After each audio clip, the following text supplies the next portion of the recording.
আলহামদুলিল্লাহ সুম্মা আলহামদুলিল্লাহ। মহান 26 আশ্বিনকে উপলক্ষ করে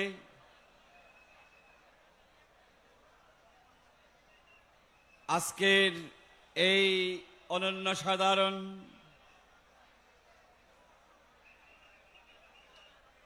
অত্যন্ত ধর্মীয় ভাব গাম্ভীর্যের মাধ্যমে অনুষ্ঠিত এই মহান 26 আশ্বিনের আজকের এই মজলিসের মধ্যমণি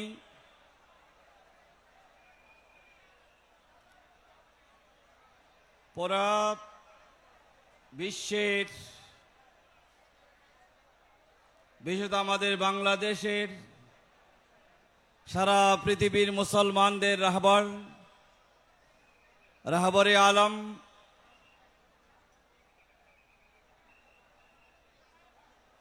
আমাদের সকলের প্রাণাধিক প্রিয় শ্রদ্ধাস্পদ औलाद रसूल औलाद गौसुल आजम मेजबंडारी शाह सूफी सैयद मोहम्मद हसन मौला हुजूर मुद्दजिल होलाली আমরা এই মাহফিলে অত্যন্ত শ্রদ্ধার সাথে স্মরণ করছি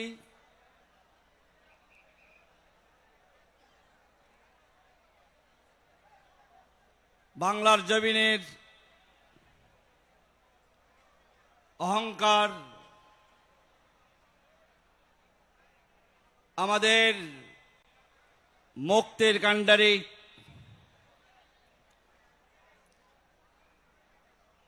মাঝবান্ডারিয়া তরিকার প্রবর্তক বেলায়েতে মুতলাকার ধারক বাহক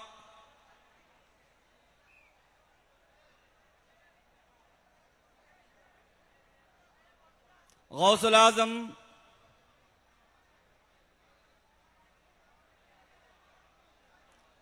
हजरत सैयद अहमदुल्लाह किबला काबा कुद्दिसा सिर्रुहुल सह এই দরবারের সকল নক্ষত্ররাজি এবং বিশেষত আজকে যার ওরসে পাকে আমরা উপস্থিত হয়েছি বিশ্বলি হিসেবে খ্যাত আমাদের সকলের কান্ডারি বিশ্বলি হযরত শাহেনশাহ জিয়াউলক মেজবান্ডারি কুদ্দিসা সিররুহুল বারী এই মহান উরুস শরীফে সকলের প্রতি বিনয়ের সাথে সশ্রদ্ধ সালাম পেশ করে এবং তাদের ফয়জাত কামনা করে এবং বিশেষত যিনি আজকে এখানে তশরিফ ফরমা আছেন আমাদের সকলের রাহবার হুজুর মওলা হুজুর কিবলা উপর তার যদি দয়া আমাদের উপর হয় আল্লাহ আমাদের ইহজগৎ ও পরজগৎ উভয় জগতে আমরা সফলতা লাভ করব সবাই বলে আলহামদুলিল্লাহ। আমি আমার কথা না বাড়িয়ে একবার দুইবার দরুদ শরীফ পড়ে আপনাদের কথা শুরু করব। আল্লাহুম্মা সাল্লি আলা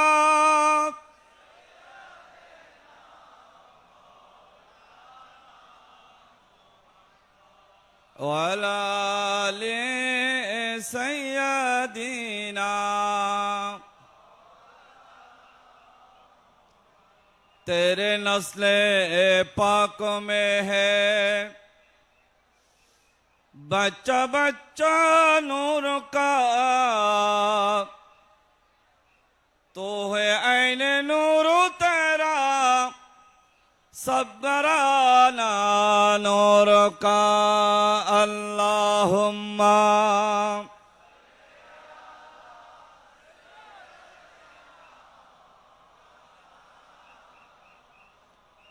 ওয়ালা আলি।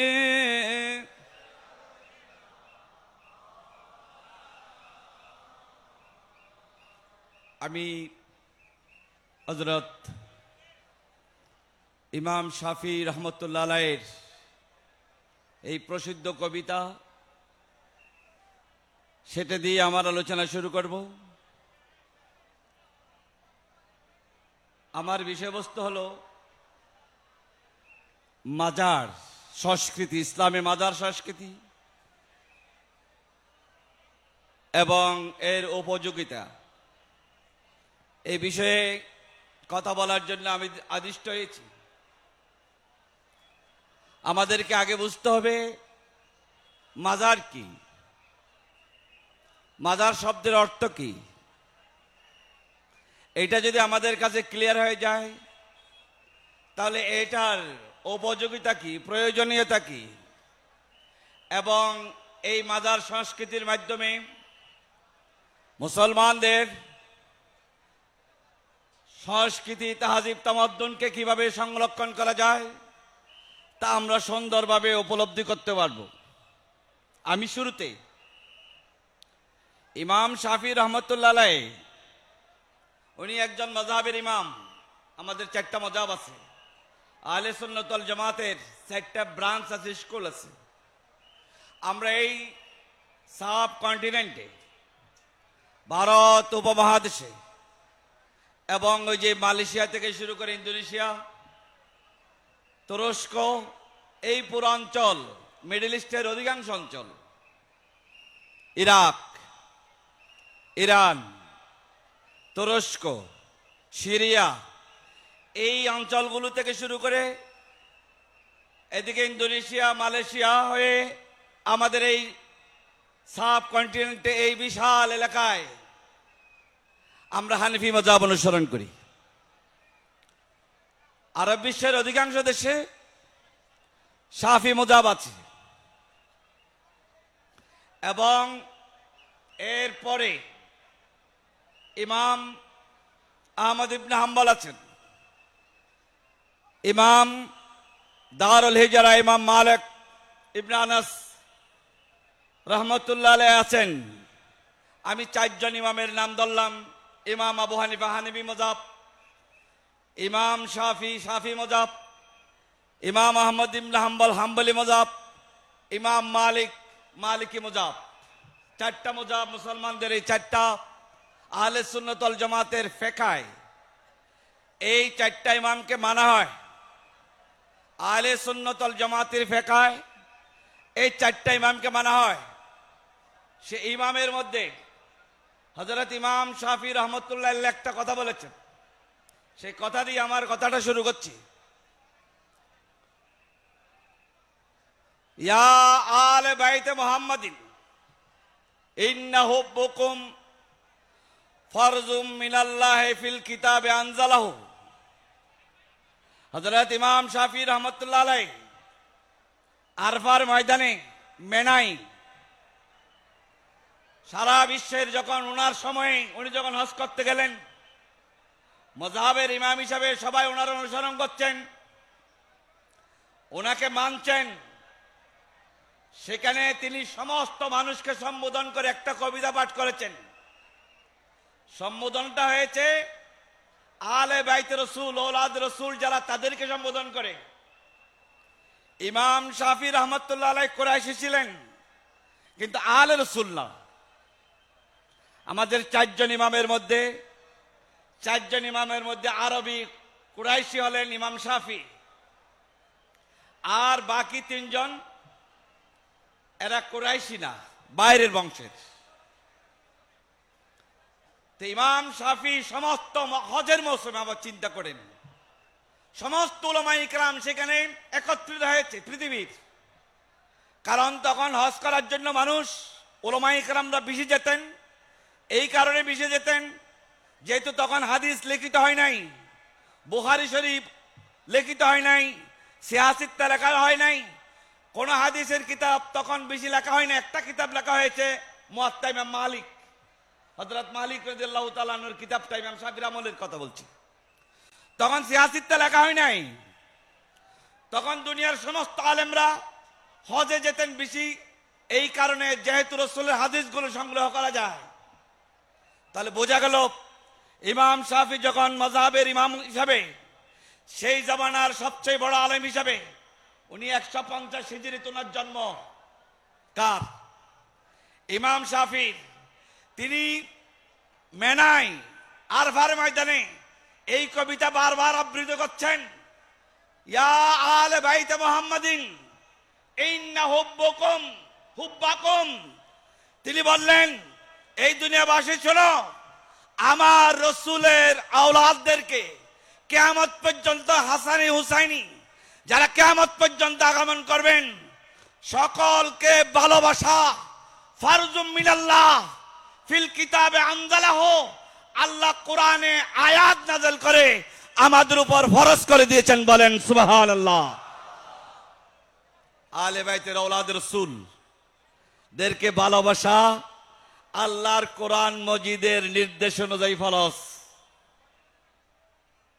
কথা বুঝে আসছে? আমরা কার সামনে বসে আছি বলেন? হাত তুলে বলেন, কার সামনে বসে আছি? কোন এলাকায় বসে আছি? আলহামদুলিল্লাহ।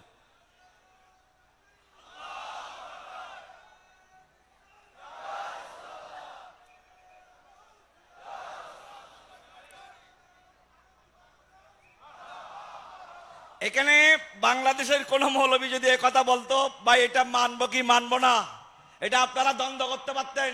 এটা মাযহাবের ইমাম বলতেছে, এবং উনি একটা দলিল দিচ্ছেন, ইয়াকফিকুম মিন আজিমিল ফখরি আন্নাকুম।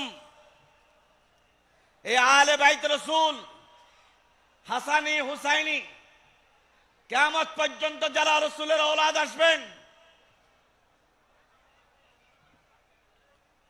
ইয়াকফিকুম মিন আজিমিল ফখরি আন্নাকুম, আপনাদের সম্মানের জন্য এটাই যথেষ্ট, আওলাদ রাসূলের সম্মানের জন্য এটা যথেষ্ট যে মাল্লাম ইউসাল্লি আলাইকুম ফালা সালাত লাহু। আমাদের সবচেয়ে বড় ইবাদত হলো নামাজ, আমাদের সবচেয়ে বড় ইবাদত হলো নামাজ। ঈমানের পরে আমাদের ইবাদত সবচেয়ে বড় নামাজ। আন-নাসু আকরাবু ইলাল্লাহ ওয়া হুয়া সাজিদুন। আল্লাহর সবচেয়ে মানুষ নিকটবর্তী হয় যখন মানুষ নামাজের নিয়ত করে। জোরে বলেন না সুবহানাল্লাহ। আর আল্লাহু আকবার করে আমরা নিয়ত করি, তাকবীরে তাহরিমা করি। তাকবীরে তাহরিমা মানে কি? তাকবীরে তাহরিমার অর্থ হলো আমি দুনিয়ার সমস্ত সম্পর্ককে হারাম করে আমি একাগ্র চিত্তে আল্লাহর জন্য হয়ে গেলাম। তাহরিমা মানে হারাম করা। তাকবীরে তাহরিমা আল্লাহু আকবার করে নিয়ত করার পরে কথা বলা জায়েজ আছে, খানা খাওয়া জায়েজ আছে, কাকো সালাম দেওয়া জায়েজ আছে, কারো সালাম নেওয়া জায়েজ আছে? নাই। অর্থাৎ তাকবীরে তাহরিমার মাধ্যমে আমরা দুনিয়ার সমস্ত সম্পর্ককে বিচ্ছিন্ন করলাম, আমি আল্লাহর জন্য হয়ে গেলাম, আল্লাহকে সিজদা করব। আল্লাহ বলেন যখন মানুষ, আল্লাহ রাসূল বলেন যখন মানুষ আল্লাহু আকবার করে নিয়ত করেন, তখন সেই বান্দা আল্লাহর সবচেয়ে কাছে হয়ে যায়। সবচেয়ে কাছে হয়ে যায়।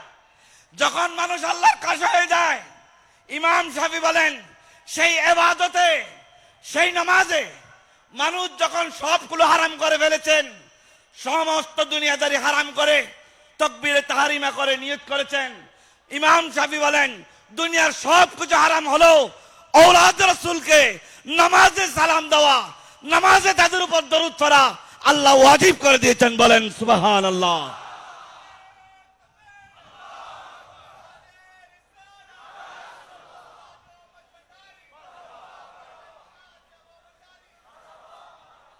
এখন আমি আমার মূল কথায় আসি। আমার কথা আপনারা বুঝছেন আমি কি বুঝাতে চাইছি? যে আওলাদ রাসূলদেরকে সালাম না দিলে নামাজ সালমাল্লাহ মিসাল্লি আলাইকুম ফালা সালাত আলাহ। যাকে আওলাদ রাসূলকে সালাম না দিলে নামাজ হয় না, আর নামাজ শেষ করে হুজুর বলে যে আওলাদ রাসূলের বিল নাই, নাউযুবিল্লাহ বলেন, তোমার নামাজের বিল নাই। যে বলে যে আওলাদ রাসূলের বিল নাই, তার নামাজের পাইল না, ইমাম শাফি বলেছেন মাল্লাম ইউসাল্লি আলাইকুম ফালা সালাত আলাইহি। আওলাদে রাসূল, শুধু রাসূলকে না, আওলাদে রাসূলকে সালাত সালাম না দিলে আমরা নামাজে আল্লাহুম্মা সাল্লি আলা সাইয়্যিদানা মুহাম্মাদিন, তারপরে কি ওয়ালা আলি মুহাম্মদ, এটা না পড়লে কি নামাজ হবে? ইমাম শাফি বলছেন যেহেতু এটা না পড়লে নামাজ হবে না, আওলাদে রাসূলকে ইমাম হাসান হুসাইন থেকে শুরু করে কিয়ামত পর্যন্ত যারা আসবেন তাদেরকে, আওলাদে রাসূলকে নামাজে যদি কেউ সালাম না দেয় তার নামাজ হয় না। আল্লাহু আকবার বলেন। বুঝে আসছে? যাদেরকে আমরা নামাজে সালাম দিই তাদের কদমের কাছে আমরা আসার তৌফিক দান করেছেন। সবাই বলেন আলহামদুলিল্লাহ। আরো জোরে বলেন আলহামদুলিল্লাহ। এই সম্মান, এই মর্যাদা আমাদের দেওয়া না, এটা আল্লাহর দেওয়া। কারণ আমি আমার মূল কথায় চলে আসতে পারতেছি। পৃথিবীতে যত দেশে যাওয়ার আমাদের সুযোগ হয়েছে, মিশরে, ইরানে, ইরাকে, পাকিস্তানে, হিন্দুস্তানে, তুরস্কে, আর এখন তো নেটের মাধ্যমে আমরা সবকিছু দেখতে পাই, কোথায় কি আছে নাই দেখতে পাই না? দেখতে পাই। তো আমি সচক্ষে দেখেছি আমাদের সিয়াসিত্তার 6টা হাদিসের কিতাব, 6টা হাদিসের কিতাবের লেখক 6 জনেই ফারস্য অঞ্চলের, মানে ফারস্য অঞ্চলের, বর্তমান ইরান ইরাক অঞ্চলের। ওরা অনারবি, ফার্সি ভাষাভাষী। সিয়াসিত্তার 6 জন ইমামি এবং বুখারী শরীফের সবচেয়ে বড় ব্যাখ্যাকারক ইমাম ইবনে হাজার আসকালানি, ইমাম কুস্তুলানি, ইমাম বদরুদ্দিন আইনি, যারা হাদিস জগতের সবচেয়ে বড় ইমাম, তাদের মাজার দেখেছি মিশরে। এবং হাদিস যারা লিখেছেন তাদের মাজার ইরানে এবং ওই যে উজবেকিস্তানে বুখারায়, এটা আগে ইরান, তাদের বাসা ফার্সি ছিল। এখন আপনারা বলেন মাযহাবের 4 জন ইমামের মাজার আছে। ইমাম আবু হানিফার মাজার আছে ইরাকে, কোফায় আছে না? আপনার নেড়ে দেখবেন, ইমাম আবু হানিফার মাজার লিখে দিলে ইমাম আবু হানিফার মাজার দেখতে পাবেন। ইমাম শাফির মাজার লিখে দিলে ইমাম শাফির মাজার দেখতে পাবেন।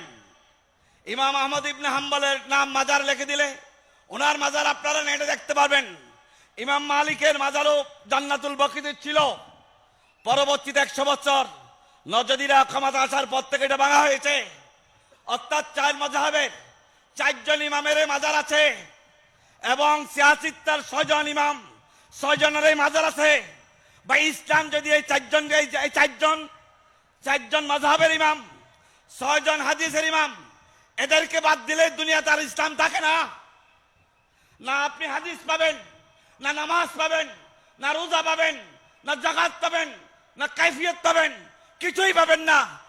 যাদের মাধ্যমে ইসলাম আমাদের এই সারা পৃথিবীতে প্রতিষ্ঠিত হয়েছে, হাদিসের বাণী, রাসূলের সুন্নাত আমরা পেয়েছি, যাদের মাধ্যমে রাসূলের ফিকহ আমরা পেয়েছি, যাদের মাধ্যমে নামাজ আদায় করার পদ্ধতি পেয়েছি, তাদের সকলেরই মাজার আছে। নেটে চার্জ দেন। মাযহাবের 4 জন ইমাম, আমাদের দেশে যারা মাজার মানে না, এরা কোন মাযহাবের বলেন না? হানাফি মাযহাবের। কোন মাযহাবের? এই মাযহাবের ইমামের মাজার আছে, তারা মাযহাব মানে কিন্তু মাজার মানে না। এটা কিন্তু একটা কন্ট্রাডিক্টরি। মানে তিনি ইমাম আবু হানিফাকে মানেন, আমাদের এখানে যারা মাজার মানেন আর কি, এখানে অনেক মাদ্রাসা আছে না বড় বড়, তারা মাজার মানে না। এখন তাকে জিজ্ঞেস করবেন, ভাই মাজার মানো না, কোন মাযহাব অনুসরণ করো? হানাফি মাযহাব। তো ইমাম আবু হানিফার মাজার আছে কিনা? শুধু মাজার না, ইমাম আবু হানিফার মাজারের গম্বুজের অর্ধেক অংশ স্বর্ণতে পরিপূর্ণ। বলেন সুবহানাল্লাহ। স্বর্ণের মাজার।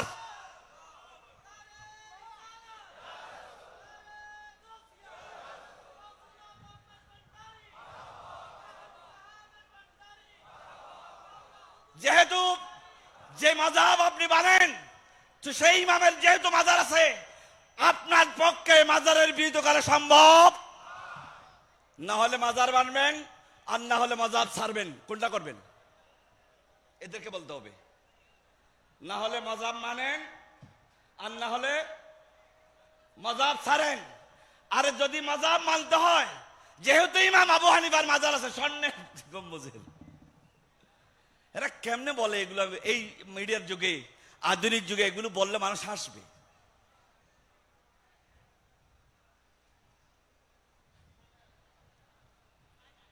মিশরে ইমাম বুখারী, বুখারীর মধ্যে ওরা সবচেয়ে বড়, সবসময় আমাদেরকে বলে হাদিসটা বুখারীতে আছে কিনা, মানে রেফারেন্স শুধু বুখারী থেকে বুঝে।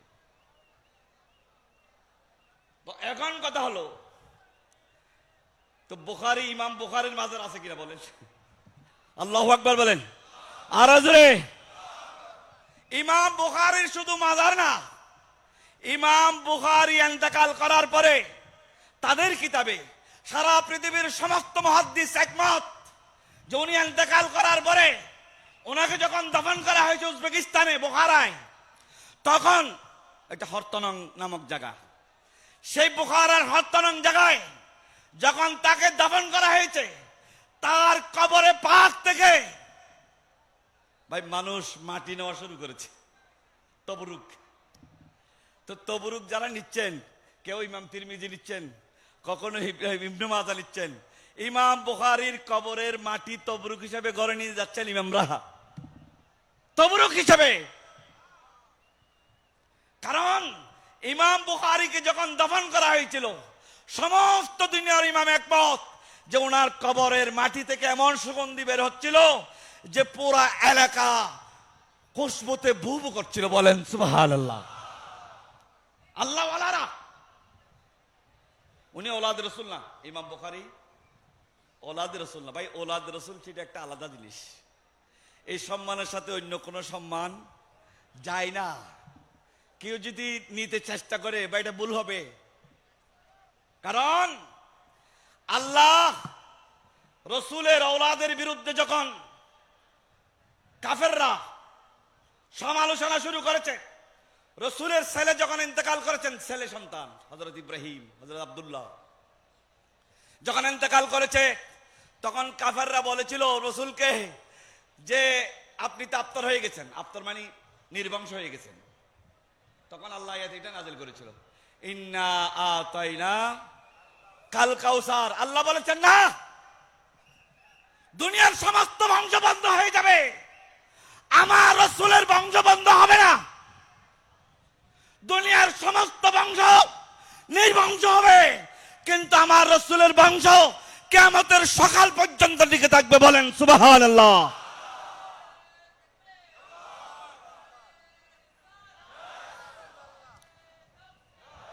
ইন্না আতাইনাকা আল কাউসারের একটা অর্থ হলো এই, হে রাসূল আমি আপনাকে অধিক সন্তান দান করেছি, কিয়ামত পর্যন্ত সমস্ত মানুষের বংশ বন্ধ হয়ে যাবে, ঔলাদ রসুলের সিলসিলা বন্ধ।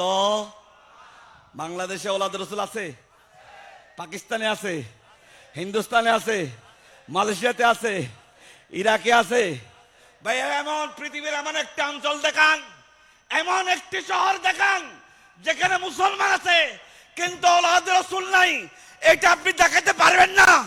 আমি তো মনে করি যেই শহরে ঔলাদ রসুল থাকবে না, সেই শহরে আল্লাহর গজব নাযিল হয়ে যাবে। বলেন সুবহানাল্লাহ। ঔলাদ রসুল না থাকলে সেই শহরেই থাকবে না। আমরা তো মনে হয় এই যে ঔতাদ বলা হয়, অলিদের একটা স্তরকে বলে ঔতাদ, পেরাক। পৃথিবীতে 7 জন ঔতাদ থাকেন, 40 জন আবদাল থাকেন, এদের উপর একজন কুতুবুল আকতাব থাকেন। আমরা গৌসুল আজম মাইজভান্ডারকে যেটাকে কুতুবুল আকতাব বলি আর কি, গৌসুল আজম বলি। আইনা এই বাড়িতে হযরত আব্দুল গনি কাঞ্চনপুরী রহমতুল্লাহ এই কথাটা একদম শুরুতেই বর্ণনা করেছেন, একদম ওনার আইনা বাড়ি শুরু করতেই বর্ণনা করেছেন। ঔতাদ মানে পেরাক, 7টা পেরাক তাক লাগে। ওই 7টা মহাদেশ, 7টা মহাদেশের মধ্যে যদি এক একজন আল্লাহর ওলি ঔতাদ না থাকেন, আমি পেরাক বলতে এখানে মনে করতেছি আল্লাহর নবীর বংশধরদের উপরে তার বেলায়েত না রে ভাই? নবীর উপরে বংশধরের উপরে বেলায়েত আছে? হ্যাঁ, বেলায়েত তো ওদের ঘর থেকে বন্টন হয়। বেলায়েত কোত্থেকে বন্টন হয়? মাওলা আলী শেরে খুদার ঘর থেকে, ওই রাস্তা থেকে বেলায়েত বন্টিত হয়। আপনি ওইদিকে দিক ধুললে হবে না, আপনি আবদাল হবেন, গৌসুল আজমের কাছে যেতে হবে। আপনি ওদাত হবেন, গৌসুল আজমের কাছে যেতে হবে। আপনি নকিব হবেন, গৌসুল আজমের কাছে যেতে হবে। আর গৌসুল আজম আল্লাহর রসুলের ওলাদ ছাড়া হতে।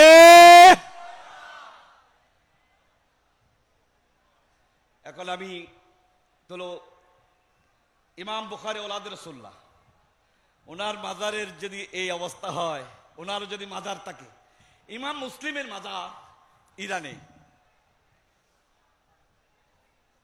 ইমাম তিরমিজির মাজার ইরানে, দেখে আসছি, আপনারা নেটে লেখলেও দেখ।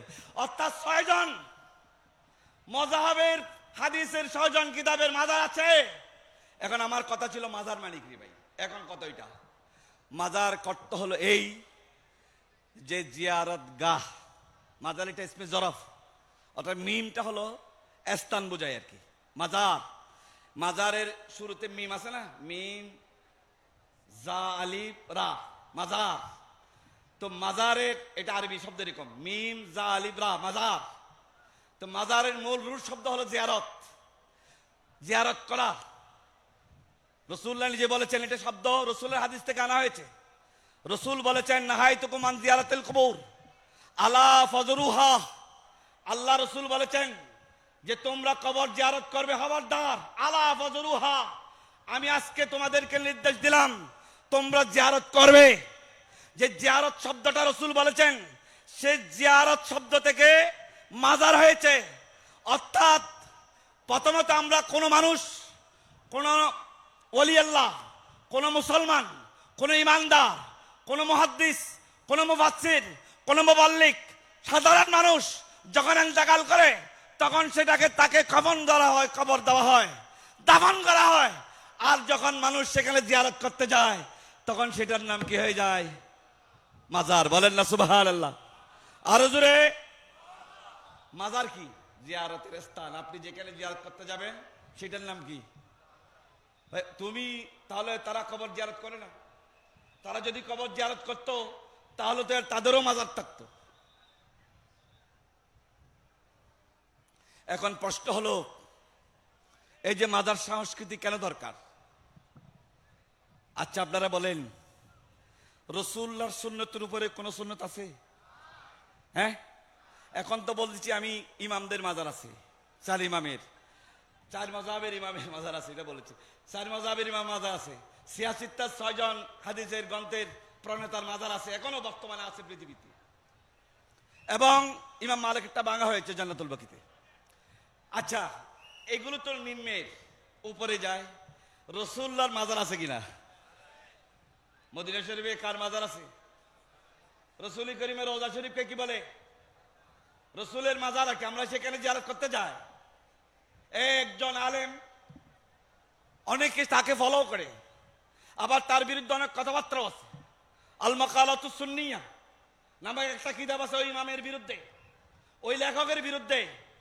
তিনি একবার বলেছিলেন, এক হাদিসের ব্যাখ্যা করতে গিয়ে বলেছেন যে 3টা জায়গা ছাড়া কোথাও জিয়ারত করতে যাওয়া নিষেধ। ইবনে তাইমিয়া, আমি নাম বলে দিলাম, কি নাম? ইবনে তাইমিয়া বলেছেন, তোমরা রাসূলুল্লাহর কবরও জিয়ারত করতে, রওজাও জিয়ারত করতে যেতে পারো না। নাউজুবিল্লাহ বলেন। আরো জোরে। রাসূলুল্লাহ এই কিতাব লেখার পরে, এই কথা বলার পরে ইমাম সুবকি আলাইহি রাহমাহ, তিনি একটা কথার উপর বিরুদ্ধে একটা জবাব দেওয়ার জন্য একটা পুরো কিতাব লিখে দিয়েছেন। উনার সমসাময়িক ইমাম শাফি মাযহাবের, ওই কিতাবের নাম হলো শিফাউস সিকাম ফি জিয়ারাতে খায়রিল আনাম। ইমাম সুবকি রহমতুল্লাহ, তকিউদ্দিন সুবকি রহমতুল্লাহ আলাইহি, তিনি একটা কিতাব লিখে দিয়েছেন, খবরদার রাসূলের রওজা একদম জিয়ারত করার, নিষেধ করার তুমি কে? আর রাসূলের যে হাদিসগুলো বলে গেছেন সবগুলো তিনি বাসনত প্রমাণ করে দিয়েছেন, সব হাদিসগুলো সহিহ। বলেন সুবহানাল্লাহ। আল্লাহু আকবার বলেন। আচ্ছা, এগুলো একাডেমিক ডিসকাশন। এখন বলেন, একজন মৌলবী বলেছেন রাসূলুল্লাহর রওজা জিয়ারত করা যাবে না। ভাই, এরকম উম্মত থাকার চেয়ে না থাকাই ভালো, আর বেহতর না? রাসূলুল্লাহর কবর যাবে। কোরআন মাজিদ আল্লাহ বলেছেন আল্লাহ আন্নাহুম ইজ্জালামু আনফুসাহুম জাউকা। আল্লাহ বলেন, হে গুনাহগাররা, কিয়ামত পর্যন্ত যদি তোমরা গুনাহ করে থাকো, কোথাও যদি আশ্রয় না পাও, আমার রাসূলের দরবারে চলে যাও। কোরআন বলে রাসূলের রওজা আকদাসে যাওয়ার জন্য, আর ইমাম বলে রাসূলের রওজা আকদাসে না যাওয়ার জন্য। আমরা কি কোরআন মানবো না, সেই কুখ্যাত ইমাম মানবো? আল্লাহু আকবার। বাস, এখন রাসূলেরও মাজার। আচ্ছা, রাসূলের মাজার থাকার পরে কেউ যদি বলে মাজার বেদাত, তাহলে বেদাতটা ফতোয়াটা কার বিরুদ্ধে গেল? কার বিরুদ্ধে গেল? আচ্ছা, এখন তারা বলবে যে রাসূল করিম সাল্লাল্লাহু আলাইহি ওয়াসাল্লাম মাজার ঠিক আছে, জায়েজ আছে, আর কারো জায়েজ নাই।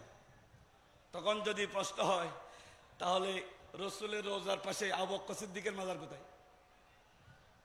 ওই মাজারের ভিতরেই থাকে।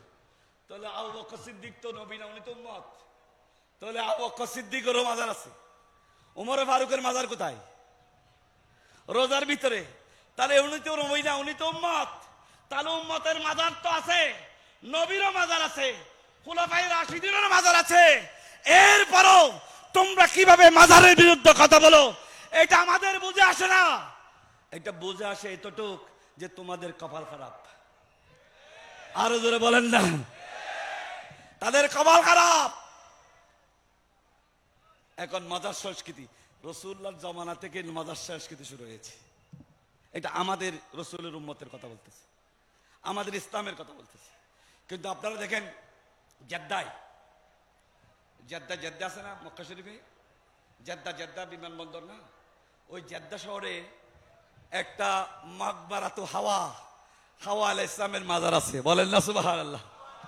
আচ্ছা, পৃথিবীর প্রথম মা আমাদের সকলের, আমারও মা, আপনারও মা, পৃথিবীর হাজার কোটি মানুষ যারা আদম আলাইহিস সালাম থেকে যাবত যারা দুনিয়া থেকে চলে গেছেন, তাদেরও মা, যারা আসবেন সকলের মার নাম কি? হাওয়া। আমাদের মায়ের মাজার এখনো আছে। কোথায়? জেদ্দায়। এখন মাকবারাত হাওয়া লেখা আছে, বিশাল 60 হাত লম্বা মাজারটা। আমাদের মায়ের মাজার আছে। তাহলে যারা মায়ের মাজার মানে না, যারা মা মানে না, তাদের কি বলা যায়? যারা মা মানে না তাদের কি বলা যায়? তাহলে আমাদের মা হাওয়া আলাইহিস সালামের মাজার আছে এবং হযরত আদম আলাইহিস সালামের মাজার। আমরা যে কাবা শরীফ, আমাদের অধিকাংশ মত হলো হযরত আদম আলাইহিস সালামের মাজার। হানাই কাবা যেখানে হয়েছে সেখানে কোন এক স্থানে আছে। বলেন সুবহানাল্লাহ। সবার মাজার আছে। এই মাজার সংস্কৃতি আজকের পুরানা। আমি এটা বলছি যে মানব ইতিহাসের প্রথম হাওয়া আলাইহিস সালামের কবর থাকা মানে কি রে ভাই? মাজার থাকা মানে? তাহলে মানব ইতিহাসের সবচেয়ে পুরোনো ইতিহাস হলো মাজার সংস্কৃতি। আমাদের মায়ের কবর এখানেও আছে, সকলের মা, পুরো মানব জাতির মা। হাওয়া আলাইহিস সালামের কবর এখানেও মাজার আছে, এখনো আছে। এটা ভাঙা হয় নাই। এটা আল্লাহ আমাদের দলিলের জন্য আল্লাহ রেখে দিয়েছেন আর কি, যে কোনো ভাবে। আরো জোরে বলেন না সুবহানাল্লাহ। আল্লাহ আমাদের বোঝার তৌফিক দান করুক। এখন আপনারা চিন্তা করে দেখেন, আমি একটা কথা, শেষ কথা আপনাদেরকে দৃষ্টি আকর্ষণ করতে চাই। ভাই, আজকে পৃথিবীতে যেখানে যাবেন আপনি, এই নজদি সরকার ছাড়া, মানে সৌদি আরবের বর্তমান গভর্নমেন্ট ছাড়া, আমি একটা হাদিস বলি, রাসূলুল্লাহ করিম সাল্লাল্লাহু আলাইহি ওয়াসাল্লাম জিয়ারত করতেন কিনা সে বিষয়ে আমি একটা হাদিস বলি আপনাদেরকে, বুখারী শরীফের। আল্লাহুম্মা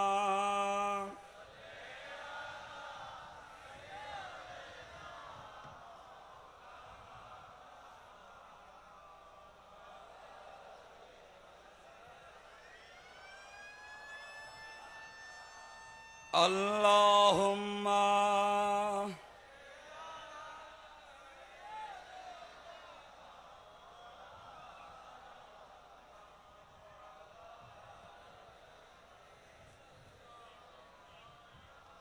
ইসলামের প্রথম যুদ্ধ হয়েছিল বদর, দ্বিতীয় যুদ্ধ হয়েছে কি ওহদ।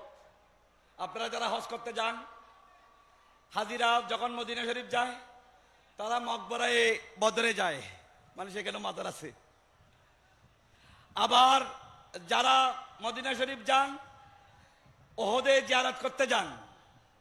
ওহদ এটা মদিনা শরীফের মসজিদে নববীর সোজা উত্তরে 1 মাইল দূরে ওহদ পাহাড়। এই উহুদ পাহাড়ের পাদদেশে যারা উহুদে সাহাবায়ে কেরামরা যারা শহীদ হয়েছে তাদের মাজার আছে। এবং রাসূল করিম সাল্লাল্লাহু আলাইহি সাল্লাম এই প্রত্যেক বছর যেই তারিখ উহুদ সংগঠিত হয়েছে, যেই তারিখ উহুদের সাহাবারা শাহাদাত বরণ করেছেন, সে একই তারিখে রাসূল করিম সাল্লাল্লাহু আলাইহি সাল্লাম যতদিন দুনিয়াতে ছিলেন প্রত্যেক বছর যেই তারিখে হযরত আমির হামজা রাদিয়াল্লাহু তাআলা সাইয়্যিদুশ শুহাদা রাসূলের চাচা উহুদের যুদ্ধে শহীদ হয়েছিলেন, ওনার মাজার যে উহুদ প্রান্তরে রাসূল দিয়ে আসছিলেন, সেই উহুদের ময়দানে উহুদের শুহাদায়ে ইকরামের মাজারে রাসূল করিম সাল্লাল্লাহু আলাইহি ওয়াসাল্লাম প্রতি বছর তাদের শাহাদাতের দিবসে সেইখানে গিয়ে রাসূল সমস্ত সাহাবায়ে ইকরামকে নিয়ে জিয়ারত করে আসতেন। বলেন সুবহানাল্লাহ। কথা বুঝে আসছে? যারা যেদিন ইন্তেকাল করেছেন, শহীদ হয়েছেন, সেদিন গিয়ে রাসূল সাহাবায়ে ইকরামকে নিয়ে কি করতেন? কোথায়? ওদের 1 মাইল দূরে গিয়ে সমস্ত সাহাবায়ে কেরামকে নিয়ে সেখানে যেতেন এবং তাদের জন্য দোয়া করতেন, কালাম করতেন, তাদের শানে কথা বলতেন। সে ইমাম বুখারী রাদিয়াল্লাহু তাআলা সে হাদিসটা বুখারী শরীফে 3-4 জায়গায় নকল করেছেন। কিতাবুল জানায়েজে, কিতাবুল মাগাজিতে, বিভিন্ন চ্যাপ্টারে, কিতাবুর রাকায়েকে, বিভিন্ন চ্যাপ্টারে ইমাম বুখারী হাদিসটা নকল করে বলেছেন যে আন্নান নবী সাল্লাল্লাহু আলাইহি ওয়াসাল্লাম খারাজা ইয়াওমান, শেষবার বাদা সামানিয়াত আমিন, রাসূল করিম সাল্লাল্লাহু আলাইহি ওয়াসাল্লাম সামানিয়া আমিন, রাসূল করিম সাল্লাল্লাহু আলাইহি সাল্লাম ওহদের শহীদদের ইন্তেকালের পরে 8ম বছর।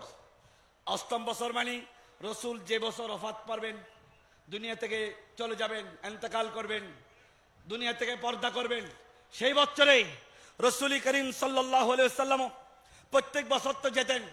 সেই বছরও তিনি গেলেন। যাওয়ার পরে বললেন ফাসাল্লা আলা আহলে উহুদিন সালাতাহু আলাল মাইয়াত, রাসূলুল্লাহ তাদের জন্য অনেক দোয়া করলেন। সুম্মা ইনসারাফা ইলাল মিম্বার। কথা এখানে, আমার মূল পয়েন্ট এখানে। রাসূল করিম সাল্লাল্লাহু আলাইহি ওয়াসাল্লাম বললেন, রাসূল তো তাদের জন্য দোয়া করলেন উহুদের যারা শহীদ হয়ে গেছে। আমাদের বিশ্বলি হযরত শাহিনশাহ জিউলক মেজবান্ডারি কুদ্দুস সিরুল বারি, উনি যেদিন ইন্তেকাল করেছেন এই দিনে তো আমরা 26শে আশ্বিন পালন করি, ঠিক না? তো যেদিন ইন্তেকাল করে সেদিন উরুস পালন করা। বদরে উহুদের যুদ্ধে যারা শাহাদাত বরণ করেছেন, তারা করেছেন, তাদের উরুস স্বয়ং আমার রাসূলুল্লাহ মদিনা শরীফ থেকে সাহাবায়ে ইকরামকে নিয়ে উহুদের ময়দানে গিয়ে প্রত্যেক বছর পালন করতেন। বুখারী শরীফের হাদিস দ্বারা প্রমাণিত। বলেন সুবহানাল্লাহ। এরপরও যদি কেউ বলে যেদিন ইন্তেকাল করেছেন সেদিন উরুস করা যায় নাই, তো রাসূল কি জন্য যেতেন উহুদের ময়দানে? ওই দিনে যেতেন। এবং সুম্মান সারাফা ইলাল মিম্বার, ভাই উহুদের ময়দানে এখানে তো মিম্বার থাকার কথা না, এটা একটা স্টেজ, এটা মিম্বার। রাসূল মিম্বারে উঠলেন, তার মানে কি? তাহলে বোঝা গেল প্রত্যেক বছর রাসূল উহুদের ময়দানে যেতেন এবং সেখানে মিম্বারে উঠে খুতবা দিতেন। বলেন সুবহানাল্লাহ। সাহাবায়ে কেরামরা শুনতেন। অর্থাৎ মানুষ, কামেল মানুষ যখন ইন্তেকাল করে, যেই দিন ইন্তেকাল করে সেই দিন গিয়ে তার কবর জিয়ারত করা, এটা রাসূলের সুন্নাত। রাসূল উহুদের ময়দানে উহুদের শুহাদা ইকরামের শানে তাদের ইন্তেকালের দিন, ওয়াফাতের দিন, শাহাদাতের দিন সেইখানে গিয়ে মিম্বারে উঠে বক্তব্য দিয়েছেন, সাহাবায়ে কেরামরা শুনেছেন। বলেন সুবহানাল্লাহ। আজকে আমাদের উরুসে কি হচ্ছে? ঠিক রাসূলুল্লাহ যে সুন্নত পালন করেছেন সে সুন্নতটা হচ্ছে রাসূলুল্লাহ ইন্তেকালের দিন উহুদের সাহাবায়ে কেরামরা যেদিন ইন্তেকাল করেছেন, আমরা বিশ্বওয়ালি হযরত শাহীন শাহ জিয়াউল হক মাইজভান্ডারী কুদ্দুসিরুল বারী যেদিন ইন্তেকাল করেছেন আমরা আসছি। রাসূলও উহুদের ময়দানে গেছেন, রাসূলের সুন্নত পালন করতেছে। কামেল মানুষ যখন ইন্তেকাল করে, আবার রাসূল মিম্বরে উঠে বক্তব্য দিলেন। বক্তব্যটা খুব জরুরি বক্তব্য দিয়েছেন, সেটা খুব আপনাদেরকে বলা দরকার। সেটা এটাই বলে আমার বক্তব্য এখানে শেষ করব। রাসূলুল্লাহ বলেছেন, ইন্নী ফারতুন লাকুম ওয়া আনা শাহীদুন আলাইকুম। আল্লাহু আকবার বলেন। সাহাবায়ে কেরাম, সমস্ত সাহাবায়ে কেরাম এরপরে রাসূল ইন্তেকাল করবেন। এরপরে আর উহুদের ময়দানে রাসূল যান নাই, ইন্তেকাল করেছেন 11 হিজরিতে। রাসূল সবাইকে বললেন, উহুদের ময়দানে তো আমি আর আসবো না, আমি তোমাদেরকে একটা অভয় দিচ্ছি, কিয়ামতের ময়দানে আমি সকলের আগে তোমাদের সামনে ওই কিয়ামতের ময়দানে পৌঁছে যাব, আমার গুনাহগার উম্মতদেরকে তোমাদেরকে রক্ষা করার জন্য। বলেন সুবহানাল্লাহ। ইন্নী ফারতুল লাকুম ওয়া আনা শাহীদুন আলাইকুম। এবং রাসূল বললেন, আমি তোমাদের পক্ষে আল্লাহর হাসরের ময়দানে মাকামে মাহমুদে দাঁড়িয়ে তোমাদের পক্ষে সুপারিশ করব। বলেন সুবহানাল্লাহ। কে বলেছেন? রাসূলুল্লাহ বলেছেন, আমি তোমাদের আগে যাব এবং আমি তোমাদের সাক্ষী হিসেবে থাকব। বলেন না সুবহানাল্লাহ। অভয় না আমাদের জন্য। আচ্ছা, এরপরে কি বলেছেন? ওয়া ইন্নী, এটা হাদিসের লাস্ট পৃষ্ঠা, লাস্ট ইবারত।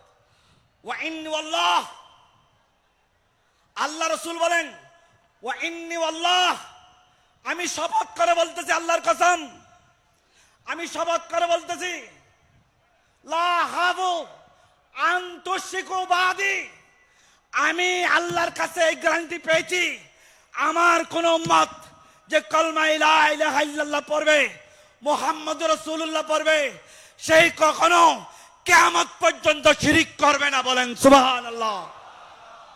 এটা রাসূলের শেষ ভাষণ রে ভাই। রাসূলের শেষ খুতবা উহুদের ময়দানে দিয়েছেন। একটা খুতবা তো গদির রহমে দিয়েছেন মাওলা আলী শের হুদাকে নিয়ে, মান কুনতু মাওলাহু ফা আলিয়ুন মাওলাহু। আরেকটা খুতবা দিয়েছেন মেনাই আরফায়, সেখানে রাসূলুল্লাহ বলেছেন, খেয়াল করেন আপনারা, রাসূলের বিদায় হজের লাস্ট ভাষণে রাসূল খুতবা দিয়েছিলেন বিদায় হজে, সেখানে বলেছেন, ইন্নী তারিকুম ফিকুমুস সাকালাইন, আমি তোমাদের কাছে দুইটা বাড়ির জিনিস রেখে যাচ্ছি।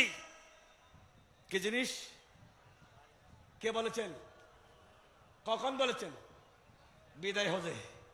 এরপরে আর আরফার ময়দানে রাসূল জানাই মেনাই আলদা যায়নি রাসূলুল্লাহ, শেষ। সেখানে বলেছেন, আমি তোমাদের কাছে দুইটা বাড়ি জিনিস রেখে যাচ্ছি, একটা কিতাবুল্লাহ আর একটা আমার বংশধর। আরো জোরে বলেন না সুবহানাল্লাহ। কিন্তু দুর্ভাগ্যের বিষয়, আমাদের দেশে প্রচার হয়ে গেছে যে রাসূলুল্লাহ বলেছেন বিদায় হজে, আমি কিতাবুল্লাহ এবং সুন্নাতুর রাসূলুল্লাহ রেখে যাচ্ছি। নাউযুবিল্লাহ। এটা বক্সে আছে, তাই হাদিসটা নাই। চ্যালেঞ্জ করলাম আমি কিতাব এবং সুন্নাতুর রাসূল রেখে যাচ্ছি। বিদায় হজের ভাষণে এটা রাসূল বলেন নাই।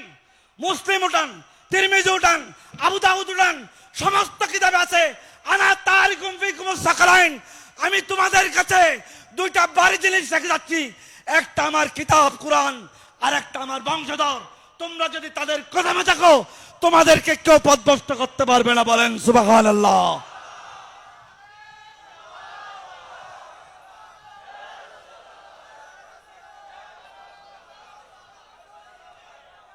ভাই, উম্মতের জন্য দুর্ভাগ্য, উম্মতের জন্য দুর্ভাগ্য, এই হাদিসটা আমরা প্রচার করতে পারি নাই।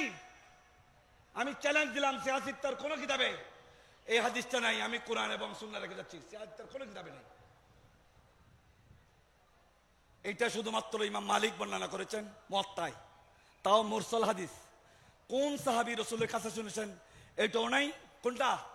কিতাবুল্লাহ এবং সুন্নাত রাসূল রেখে যাচ্ছি, এই হাদিসটা কেবল ইমাম মালিক বর্ণনা করেছেন মুরসাল হিসেবে।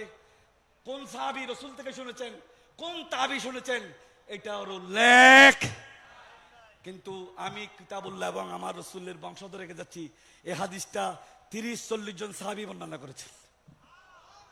দুর্ভাগ্য আমাদের জন্য, এই উম্মতের জন্য দুর্ভাগ্য, আমরা ওলাদে রাসূলের পথ হারিয়েছি, ওলাদে রাসূলকে চিনতে ভুল করেছি। এই কারণে মুসলমানদের উপর গজব নাযিল হচ্ছে। দুনিয়ার মানুষ যদি ওলাদে রাসূলকে সামনে নিয়ে অগ্রসর হয়, দুনিয়ার কোন শক্তি নাই আমাদেরকে দমাতে পারে। বলেন সুবহানাল্লাহ। আজকে আমাদের পতন এই কারণে হয়েছে, আমরা ওলাদে রাসূলের পথ থেকে বিচ্ছিন্ন হয়ে গেছি। আর আমাদের এত মাদ্রাসা পৃথিবীতে দেখেন না, বড় বড় মাদ্রাসা, কোন মাদ্রাসায় ওলাদে রাসূলের কোনো কথা আছে? অথচ হাদিসে বুড়ি বুড়ি হাদিস, ইন্না আতাইনা কাল কৌসার, ইন্না আতাইনা কাল কৌসার, যে আল্লাহ বলেন আমি অধিক বংশ দিয়েছি আমার রাসূলকে, সব বংশ শেষ হয়ে যাবে, ওলাদে রাসূলের বংশধর। এই জামানত কে দিয়েছেন? দুই হাত তুলে বলেন কে দিয়েছেন? আল্লাহু আকবার। আমরা ওলাদে রাসূলের কদমে থাকতে চাই কি চাই না? ভাই, আপনি মিশরে যান, ইরানে যান, সিরিয়ায় যান, আফগানিস্তানে যান, যেখানে যাবেন, মাজার যেটা বড়, যেটাতে মানুষের সমাগম বেশি, সেটা কিন্তু ওলাদে রাসূলের মাজার। বড় বড় আলেমগুলো সব মিশরে, বড় বড় ইমাম ইবনে হাজার আসকালানি, ইমাম আইনি, কুস্তালানি, এদের মাজারগুলো সামনে ছোট ছোট, মানুষ সব আনাগোনা কম। কিন্তু সৈয়দা নাফিসা, রসুলের একজন বংশধর মেয়ে, নাফিসা জাইনাবের মেয়ে আর কি, যে কারবালায় জাইনাব আলাইহিস সালাম, রসুলের বংশধরকে আলাইহিস সালাম বলা দরকার, এটাতে কারো একতলাফ নেই। বরাবর ইমামরা আলাইহিস সালাম বলে গেছেন এদেরকে। তো আমি আপনাদেরকে দৃষ্টি আকর্ষণ করতে চাই যে মিশরে আপনি যান, কোন মাজারে মানুষ দেখবেন না, কিন্তু সেইখানে ইমাম হুসাইনের সারে পাকের মাজার আছে, যেটাকে আল আজহার বিশ্ববিদ্যালয় বলা হয়। আরে আল আজহার বিশ্ববিদ্যালয় কোন বিশ্ববিদ্যালয়ের নাম না, মূলত এটা ইমাম হুসাইনের সারে পাকের মাজারের নাম। বলেন না সুবহানাল্লাহ।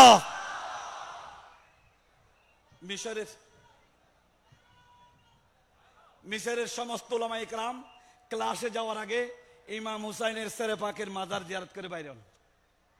এখন আমাদের দেশে আজহারি এসে বলে যে মাজার নাই। তুমি যে মাদ্রাসায় পড়ছো সেই মাদ্রাসার উস্তাদরা তো ওইখানে মাজার জিয়ারত করে যায় ক্লাসে। আচ্ছা, আপনি ইমাম হুসাইনের মাজার কোথায়? কারবালায়। কোথায়? কারবালায় দেহ মোবারকের মাজার। সারে পাকের মাজার কোথায়? মিশরে। আর দেহ মোবারকের মাজার কোথায়? ভাই, আল আজহারের এটা তো এইটার কোনো তুলনা নেই। রাষ্ট্রীয় সমস্ত প্রোগ্রামগুলো মিশরের, ধর্মীয় প্রোগ্রামগুলো ইমাম হুসাইনের মাজারেই হয়। আরো জোরে বলেন না সুবহানাল্লাহ। ঈদে মিলাদুন নবীর সবচেয়ে বড় বক্তব্যটা ইমাম হুসাইনের মাজারে হবে, মসজিদে, মাজার মসজিদে। সবাই ইমাম হুসাইনের সারে পাকের জিয়ারত করবেন, তারপর আলোচনা শুরু। আবার আপনারা কারবালায় আসেন, কারবালায় আপনি আপনাদেরকে একটা ওয়েবসাইট বলি, আপনারা ইউটিউবে লিখে দিবেন আরবাইন কারবালা, শুধু এতটুকু লিখবেন, আরবাইন কারবালা। অর্থাৎ ইমাম হুসাইনের ওরস 10 মুহররম থেকে শুরু করে সফরের 20 তারিখ পর্যন্ত, কয়দিন হলো? 40 দিন। 10 মুহররম থেকে শুরু করে সফর মাসের 20 তারিখ পর্যন্ত কয়দিন? এই 40 দিন যাবত উরুস হয় ইমাম হুসাইনের। কোথায়? কারবালায়। ভাই, মানুষ কত হয় আপনি ইউটিউবে দেখেন, প্রতি বছরে 5 থেকে 6 কোটি মানুষ ইমাম হুসাইনের দেহ মুবারকের মাজারে প্রতি বছর 40 দিন ব্যাপী 6 কোটি মানুষ। ভাই, সৌদি আরবের জনসংখ্যা 100 কোটি নেই, 4 কোটি মনে হয় পুরো সৌদি আরবের জনসংখ্যা। খালি ইমাম হুসাইনের মাজারে 6 কোটি 5 কোটি 6 কোটি মানুষ 40 দিন পর্যন্ত জিয়ারত করেন ইমাম হুসাইনের মাজার। বলেন সুবহানাল্লাহ। মাজার নাই, জিয়ারত নাই, তুমি কি অন্ধ নাকি? ইউটিউবে আপনারা দেখবেন কারবালা আর বাইন লিখবেন, শুধু আর কিচ্ছু না, পুরো ইতিহাস দেখবেন সেখানে। এই মাজার সংস্কৃতির মাধ্যমে, এই মাজার সংস্কৃতির মাধ্যমে আমাদের ইমান তাজা হয়েছে। রসুল্লাহ উহুদের ময়দানে মাজারে গেছেন, রসুল্লাহ জান্নাতুল বাকিতে মাজারে গেছেন, রসুল্লাহ নিজে জিয়ারত করতে বলছেন। এবং এই তাহাজিব তামাদ্দুন গুলো আপনারা বুকে হাত দিয়ে বলেন, সবাই বুকে হাত দিয়ে একটা কথা বলেন, মেজবান্নার দরবারে আসলে আমাদের মন আত্মা পবিত্র হয় কিনা বলেন, মন থেকে বলেন, মিথ্যা কথা না, হয় কিনা? আগে দুনিয়ার খেয়াল থাকলে দুনিয়ার খেয়াল কমে যায় কিনা? আল্লাহু আকবার। তো নামাজ মাজারে আসলে আরে শিরিক বন্ধ হয়, তাওহীদ জাগ্রত হয়। এই জন্য মাজার সংস্কৃতি মুসলমানদের সংস্কৃতি। এটা যেখানে নাই সেখানে ইসলামও নাই। আরো জোরে বলেন না সুবহানাল্লাহ। আল্লাহ আমাদেরকে বোঝার তৌফিক দান করুক। এই যে মাজারে আসলাম, আমাদের অন্তরাত্মা পবিত্র। টাকা দিয়ে আনা হয়েছে, আপনাদের টাকা খরচ করে আসছেন মন পবিত্র করার জন্য, শুধু আল্লাহর কাছে মুক্তি পাওয়ার জন্য, শুধু রসুলের সুপারিশ পাওয়ার জন্য, শুধু আওলাদ রসুলের সুপারিশ পাওয়ার জন্য, মা ফাতেমার সুপারিশ পাওয়ার জন্য, হাসনাইন করিমানের সুপারিশ পাওয়ার জন্য, মওলা হুজুর রাহবারে আলমের সুপারিশ পাওয়ার জন্য, গৌসুল আজম মেজবান্ডারের সুপারিশ পাওয়ার জন্য। অন্য কোনো উদ্দেশ্য আছে?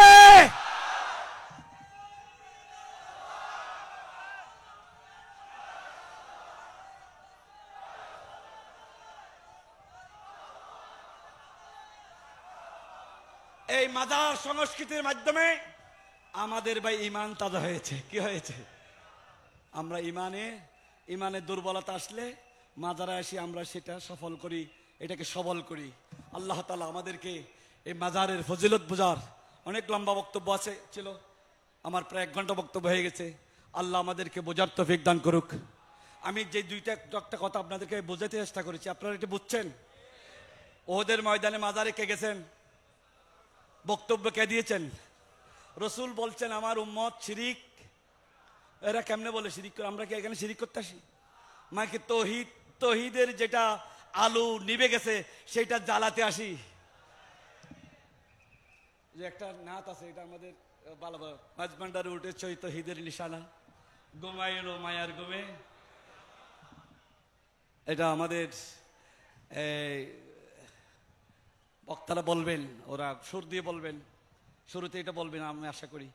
তা আমি হুজুরের কাছে দোয়া চাই, আমার রসুলের উম্মত শিরিক করবে না, এটা রসুল কসম করে বলছেন। আর ওরা বলতেছে আমরা নাকি শিরিক করি। আর রসুল বলেছেন কিয়ামত পর্যন্ত আমি কসম করে বললাম আমার উম্মত শিরিক করবে না। তোমরা আবার কোথায় শিরিক পেয়েছো বেটা? রসুলের উপর খোদ্দারি করো না। রসুল বলতেছে শিরিক করবে না আমার উম্মত, বরং দুনিয়াদার হয়ে যাবে। আমার উম্মত কি হয়ে যাবে? তো ওরা দুনিয়ায় এখন দুনিয়ার জন্য পূজা মণ্ডপও যাচ্ছে না, মাজারে যাওয়া নিষেধ, মাজারে যাওয়া নিষেধ। এটা গৌসুল আজমের বদদুয়া পড়ছে। গৌসুল আজম বলেছেন তুমি আমার মাজারের বিরোধ করেছো ঠিক, আমি আমার এখানে আসতে দিব না, তোমাদেরকে পূজা মণ্ডপে পাঠাবো।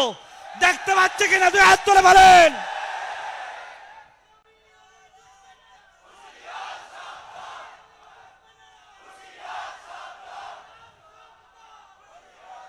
আমার রসুল সেই কথাই বলেছেন যে আমার উম্মত শিরিক করবে না, কিন্তু তারা দুনিয়ার ক্ষমতার জন্য সবকিছু করবে। ওয়া মা আলাইকুম, আসসালামু আলাইকুম ওয়া রাহমাতুল্লাহি ওয়া বারাকাতুহু।